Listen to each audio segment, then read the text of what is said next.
Hey cousin, welcome to CoCo Conjure.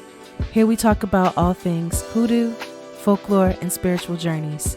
My goal is to give foundation to the novice and inspiration to the advanced practitioner.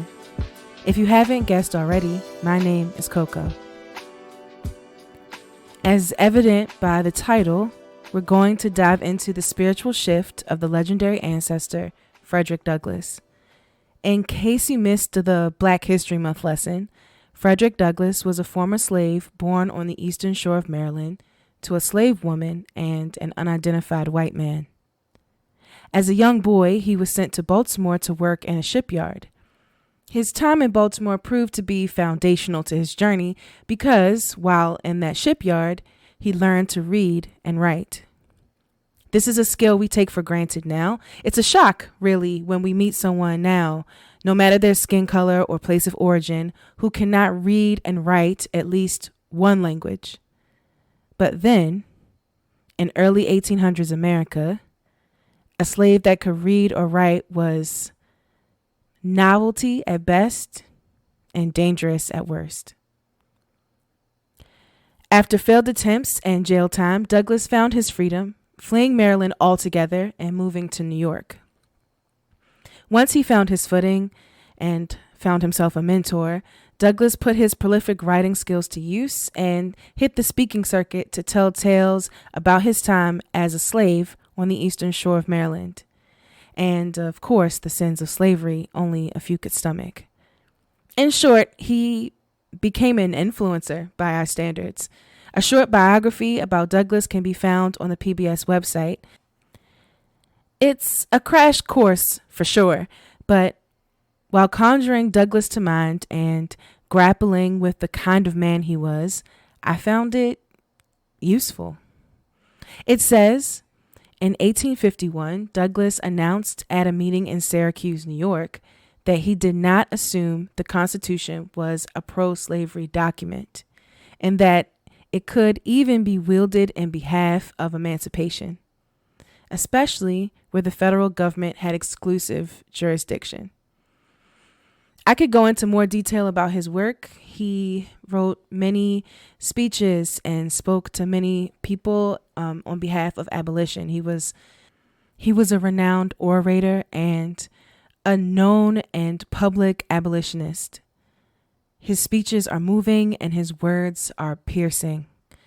But what interests me today is his book, Narrative of the Life of Frederick Douglass, an American Slave, written by Douglass himself.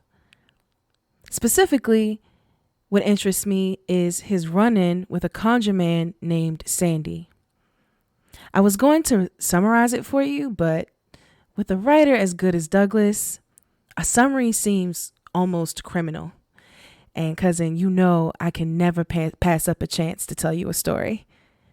So I'm going to read you an excerpt. I left a link to the entire book scanned online to his website called Documenting the South. But I'm going to read from Daryl Cumber-Dance's book, From My People, 400 Years of African American Folklore. Cumber-Dance titled it Sandy's Root. So grab something to drink.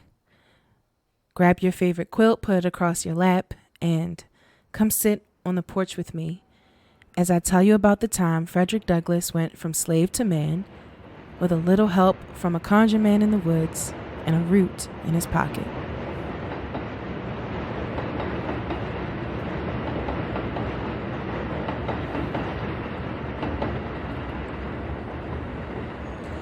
As the night rambler in the woods drew nearer, I found him to be a friend, not an enemy, a slave of Mr. William Grooms of Easton, a kind-hearted fellow named Sandy. Sandy lived that year with Mr. Kemp, about 4 miles from St. Michael's. He, like myself, had been hired out, but unlike myself, he had not been hired out to be broken. He was the husband of a free woman who lived in the lower parts of Poppy Neck, and he was now on his way through the woods to see her and to spend the Sabbath with her. As soon as I had ascertained that the disturber of my solitude was not an enemy, but the good-hearted Sandy, a man as famous among the slaves of the neighborhood for his own good nature as for his good sense, I came out from my hiding place and made myself known to him. I explained the circumstances of the past 2 days which had driven me into the woods, and he deeply compassionated my distress.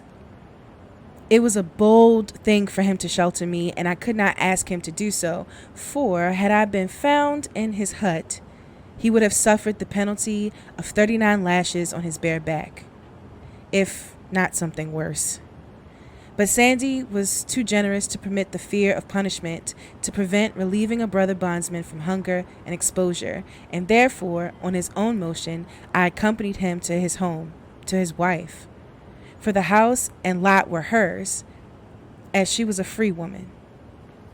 It was about midnight, but his wife was called up, a fire was made, some Indian meal was soon mixed with salt and water, and an ash cake was baked in a hurry to relieve me of my hunger. Sandy's wife was not behind him in kindness. Both seemed to esteem it a privilege to secure me, for although I was hated by Covey and by my master, I was loved by the colored people because they thought I was hated for my knowledge and persecuted because I was feared. I was the only slave in the region who could read or write. There had been one other man belonging to Mr. Hugh Hamilton who could read, but he, poor fellow, had shortly after coming into the neighborhood been sold off to the far south. I saw him in the cart to be carried to Easton for sale, ironed and penned like a yearling for the slaughter. My knowledge was now the pride of my brother slaves, and no doubt Sandy felt on their account something of the general interest in me. The supper was soon ready, and though over the sea I have since feasted with honorables, lord mayors, and aldermen, my supper on ash cake and cold water with Sandy was the meal of all my life most sweet to my taste and now most vivid in my memory. Supper over, Sandy and I went into a discussion of what was possible for me under the perils and hardships which overshadowed my path. The question was, must I go back to Covey, or must I attempt to run away? Upon a careful survey, the latter was found to be impossible, for I was on a narrow neck of land, every avenue from which would bring me in sight of pursuers. There was the Chesapeake Bay to my right, and Popeye River to the left. And St. Michael, its neighborhood, accompanied the only space through which there was any retreat. I found Sandy an old advisor.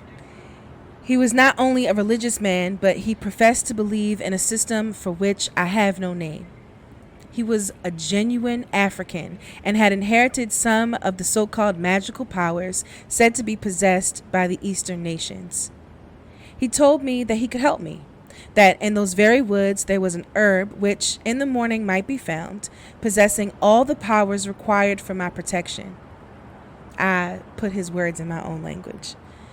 And that if I would take his advice, he would procure me the root of the herb of which he spoke.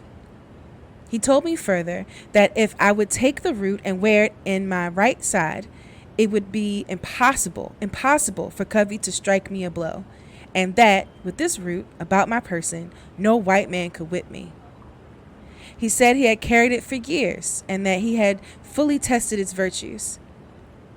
He had never received a blow from a slaveholder since he carried it, and he never expected to receive one, for he meant always to carry the root for his protection. He knew Covey well, for Mrs. Covey was the daughter of Mrs. Kemp, and he, that's Sandy, had heard of the barbarous treatment to which I had been subjected, and he wanted to do something for me. Now, all this talk about the root was to me very absurd and ridiculous, if not positively sinful. I at first rejected the idea that the simple carrying of a root on my right side, a root, by the way, over which I walk every time I walk into the woods, could possess any such magic power as he ascribed to it, and I was therefore not disposed to cumber my pocket with it. I had a positive aversion to all pretenders to divination. It was beneath one of my intelligence to countenance such dealings with the devil as this power implied. But with all my learning, it was really precious little. Sandy was more than a match for me. My book learning, he said, had not kept Covey off me. A powerful argument just then. And he entreated me with flashing eyes to try this. If it did me no good, it could do me no harm, and it would cost me nothing anyway. Sandy was so earnest and so confident of the good qualities of this weed that to please him, I was induced to take it. He had been to me the Good Samaritan and had almost provincially found me and helped me when I could not help myself.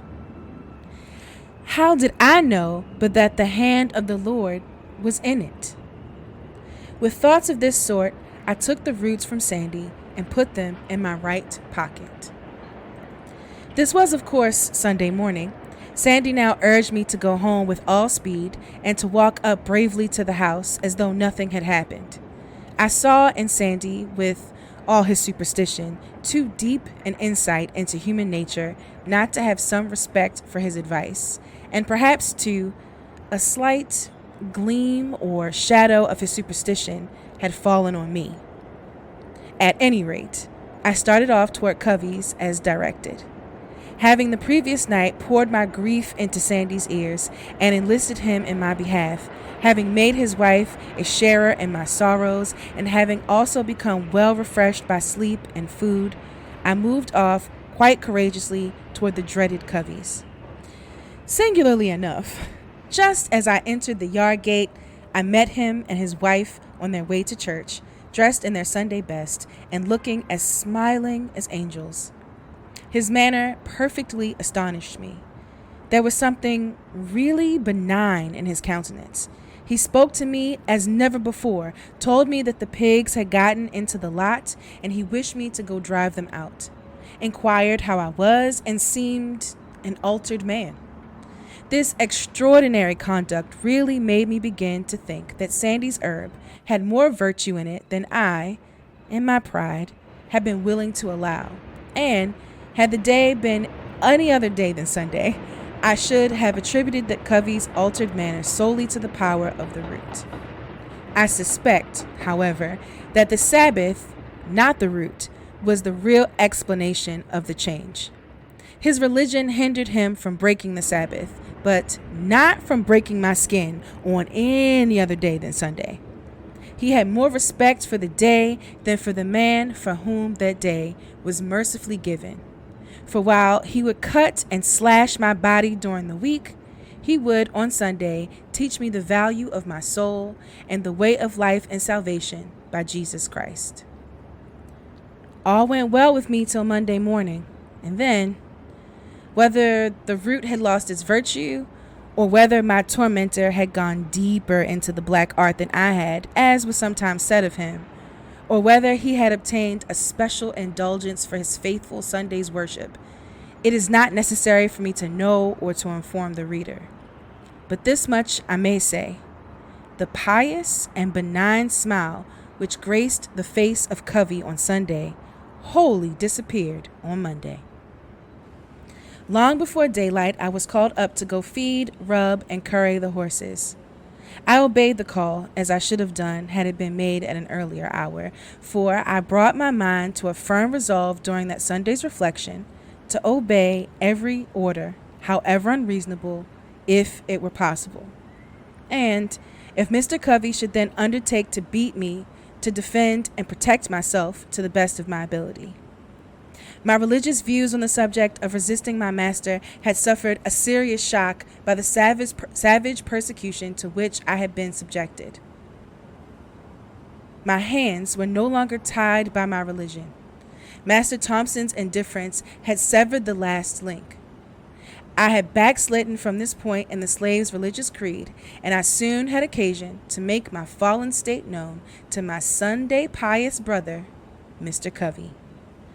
While I was obeying his order to feed and get the horses ready for the field, and when I was in the act of going up to the stable loft for the purpose of throwing down some blades, Covey sneaked into the stable in his peculiar way, and seizing me suddenly by the leg, he brought me to the stable floor, giving my newly mended body a terrible jar. I now forgot all about my roots and remembered my pledge to stand up in my own defense. The brute was skillfully endeavoring to get a slip knot on my legs before I could draw up my feet. As soon as I found what he was up to, I gave a sudden spring. My 2 days' rest had been of much service to me, and by that means, no doubt, he was able to bring me to the floor so heavily.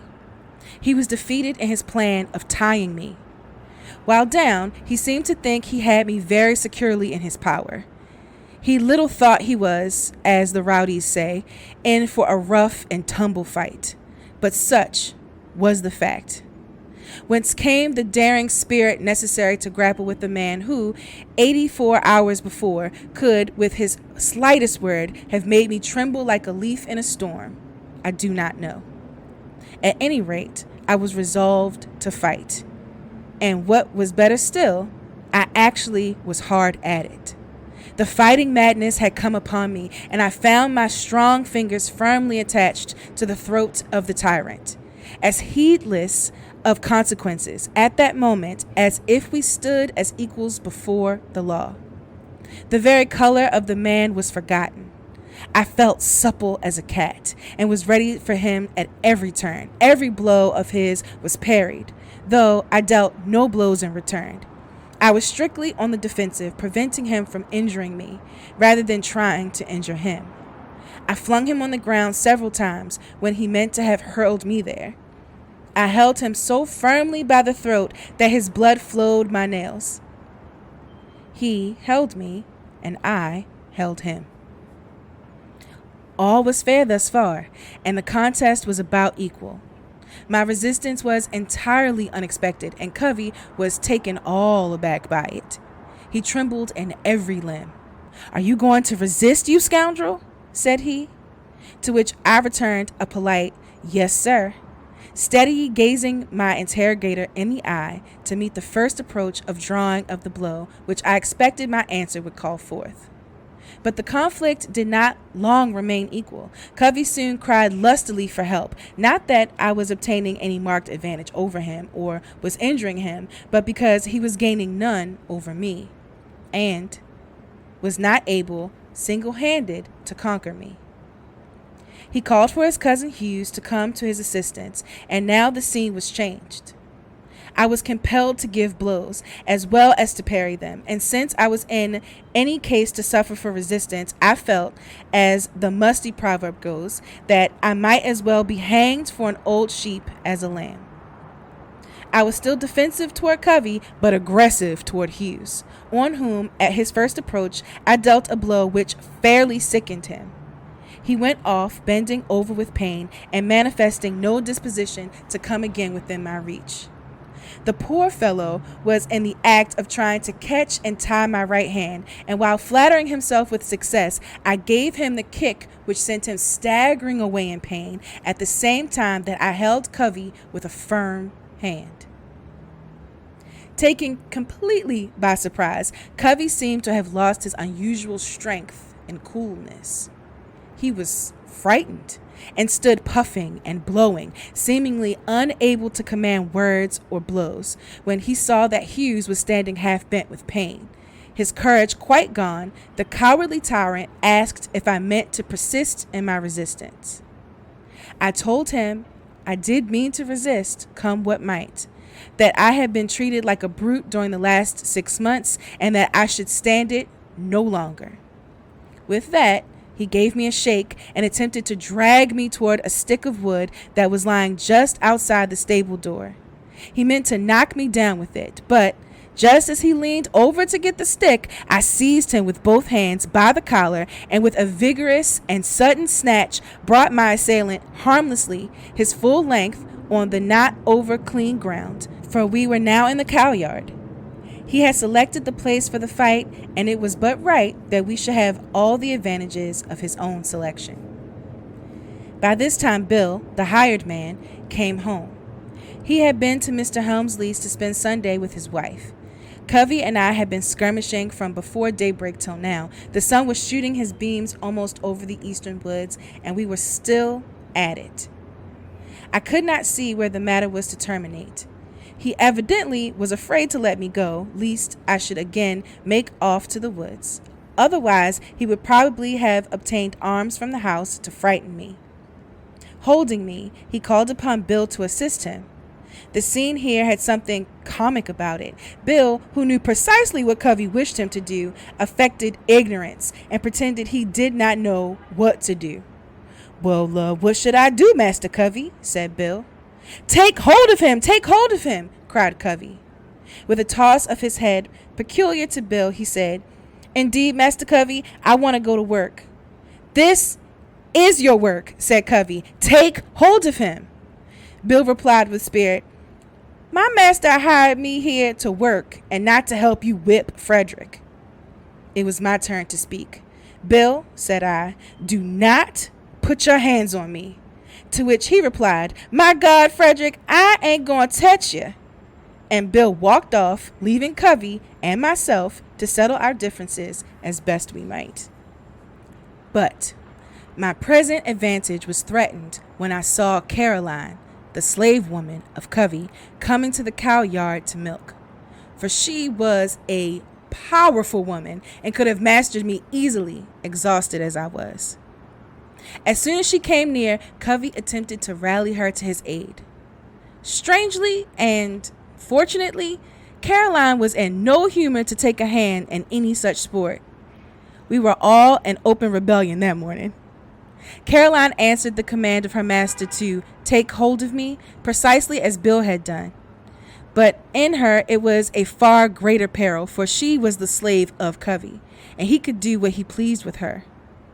It was not so with Bill, and Bill knew it. Samuel Harris, to whom Bill belonged, did not allow his slaves to be beaten unless they were guilty of some crime which the law would punish. But poor Caroline, like myself, was at the mercy of the merciless Covey, nor did she escape the dire effects of her refusal. He gave her several sharp blows.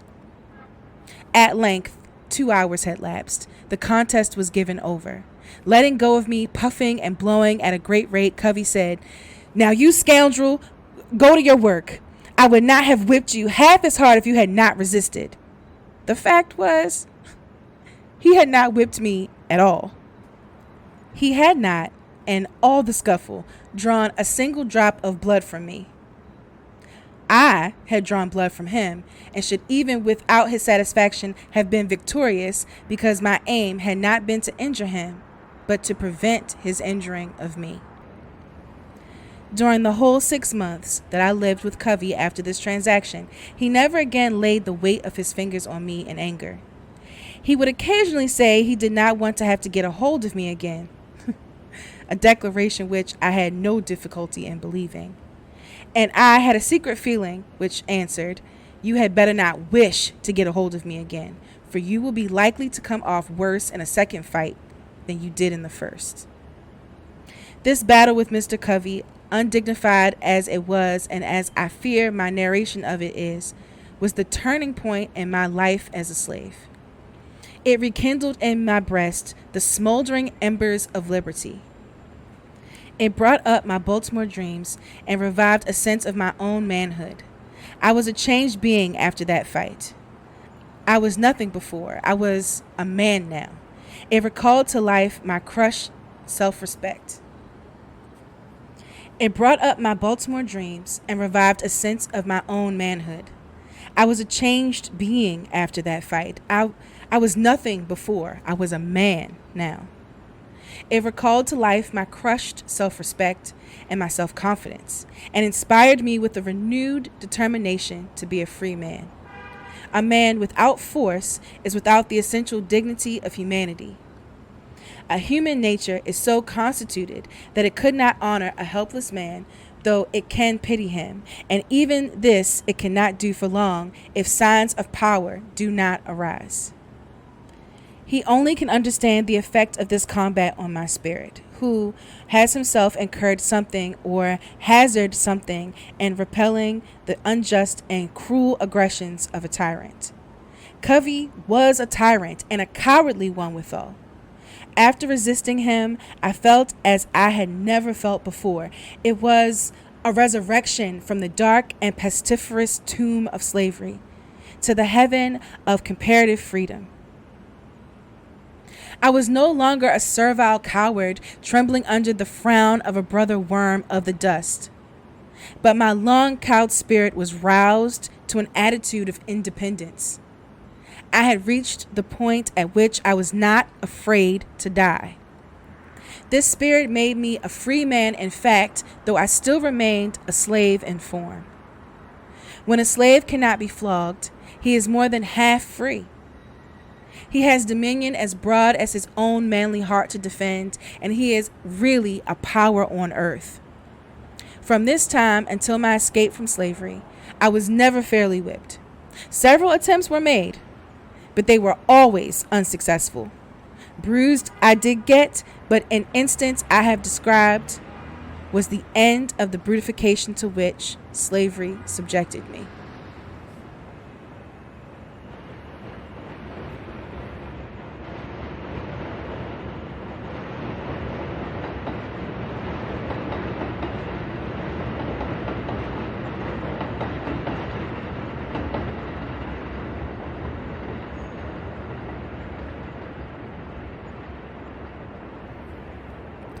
Cousin, ooh, what a story. So, just to recap, Douglass was sent to Covey to be broken. So he was sent from Baltimore to the Eastern Shore, back to the Eastern Shore, to be broken by the notorious Covey. Covey had a reputation of being just a breaker of men.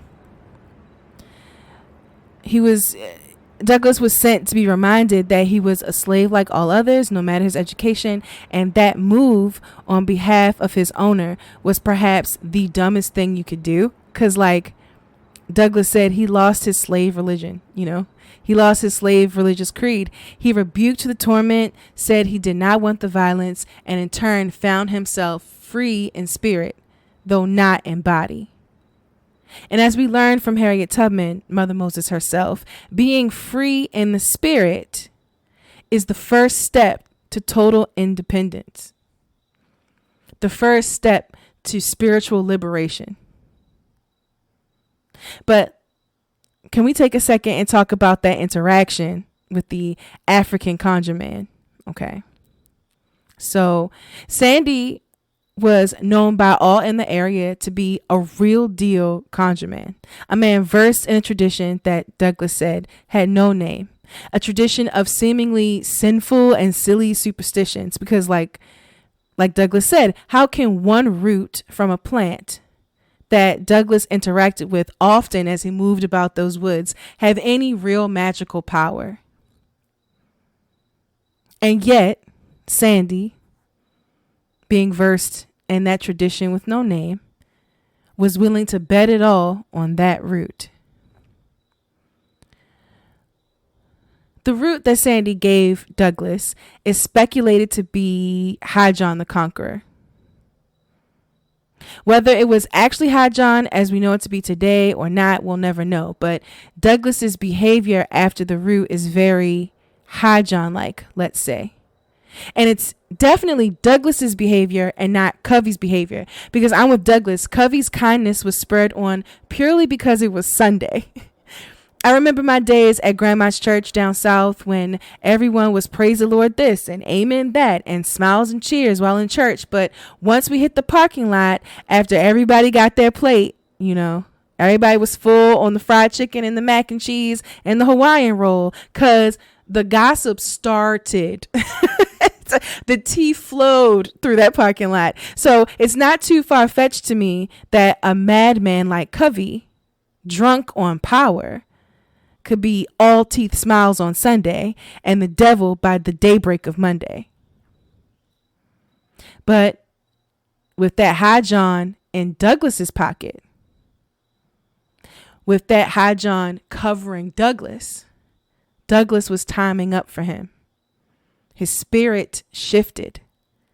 He didn't want to claim power over Covey, as evident by not actually trading blows.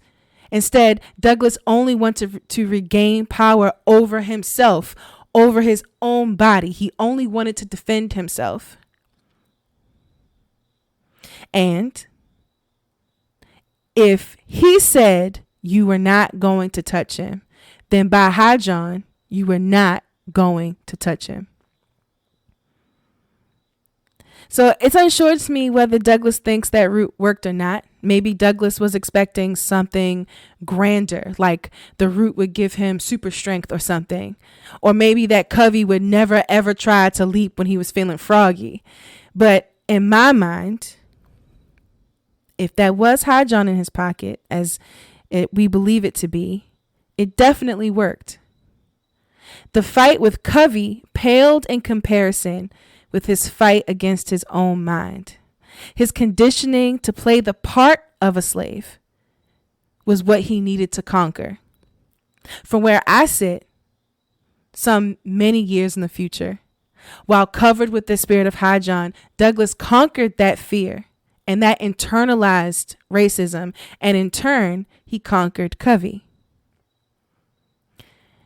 Okay, and can we also take a second to talk about the Moses moment? Covey was known to be a man who dabbled in the dark arts.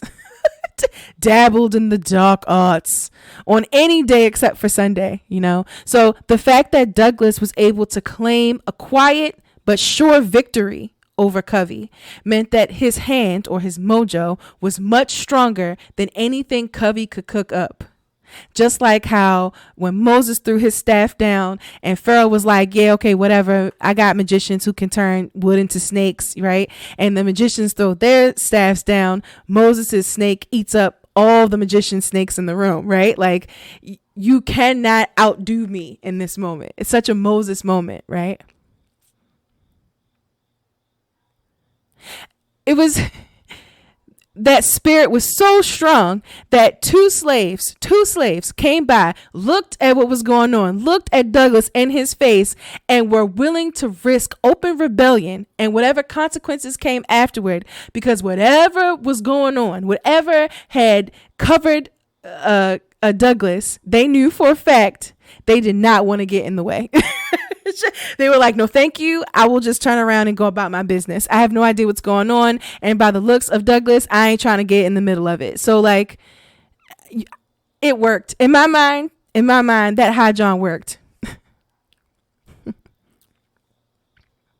One of the biggest takeaways from this story is something I stressed last episode. The spirit of High John is not found in a 7-day candle or the purple manufactured oils. Okay. The spirit of High John is found in the root itself. Y'all heard Sandy. Pluck the root in the morning, put it in your right pocket, be protected from those who wish you ill. Simple and efficient. Nowadays, we take, a few steps further. We will feed the High John some whiskey and wrap it up in a petition or make a mojo bag out of it. Or we place 3 John roots in our front yard to keep the police away.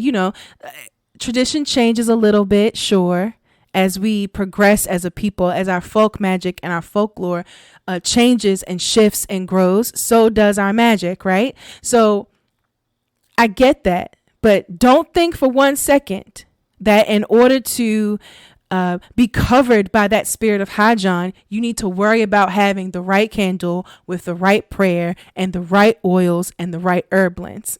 Okay? Just put the High John in your right pocket and let his spirit cover you so you can conquer your fears.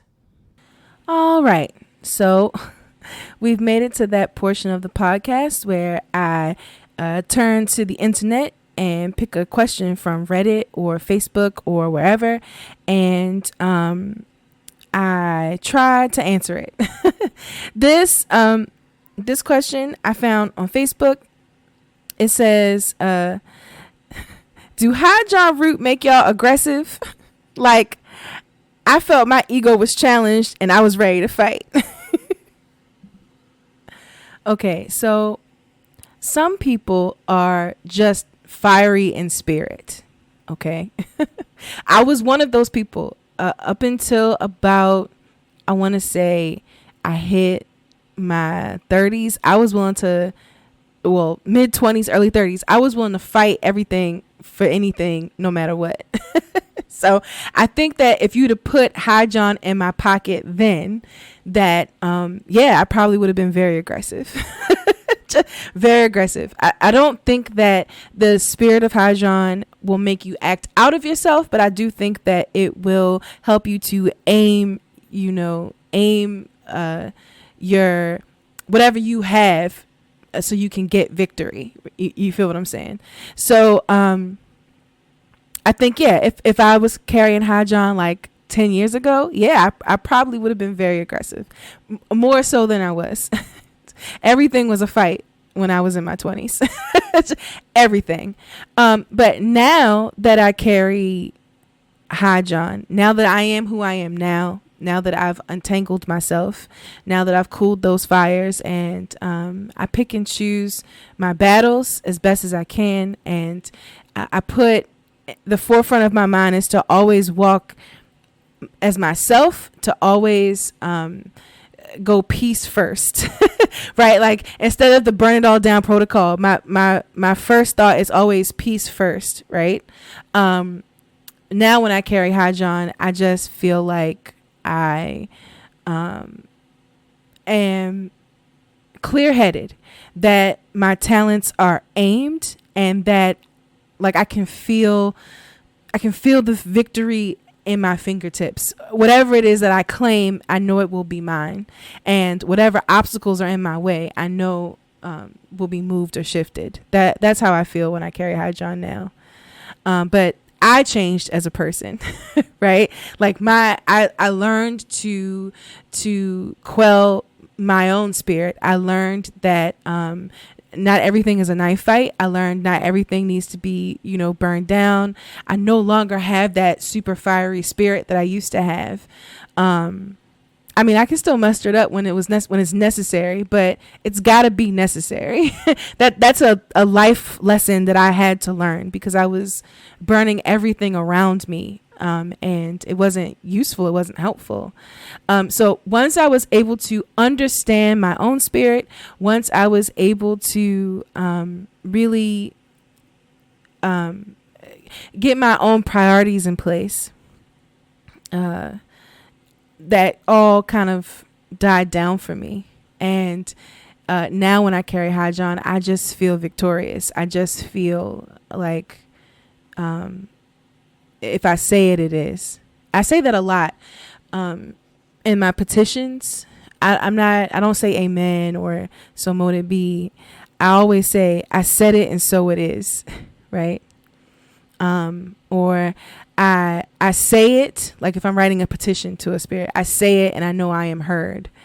So when I carry High John, I feel it. I know it to be true, that if I say it, I know that it is. Okay, so if you've made it this far, you've reached the end of the podcast. Thank you, cousin, for staying with me. If you could please leave a like, give a 5-star review, follow wherever you are listening. I would appreciate that. I am so blessed that you are just taking the time to listen to me today. It's nice to be heard. I know I am heard. And looking at the map, I'm heard around the world. It's not a lot of people, but it's we all black folks everywhere. Or maybe just some nosy, I want to know what's going on over there, folks. I'm seeing these dots pop up on the map, and it's very encouraging. And I appreciate you so much for listening and for leaving that like or that follow. Before we go, cousin, I just want to let you know that you deserve the world. You deserve the world. The first thing before you can ever conquer anything else outside of you is you have to master your own spirit. You have to conquer your own fears. And you can do that with the help of High John, with the help of whatever deity or ancestor you feel is best served to help in that area. And just know that once you've mastered your own spirit, once you've covered yourself in, that spiritual blessing, that if you call in more blessings, they will in fact come to you. See you guys next time.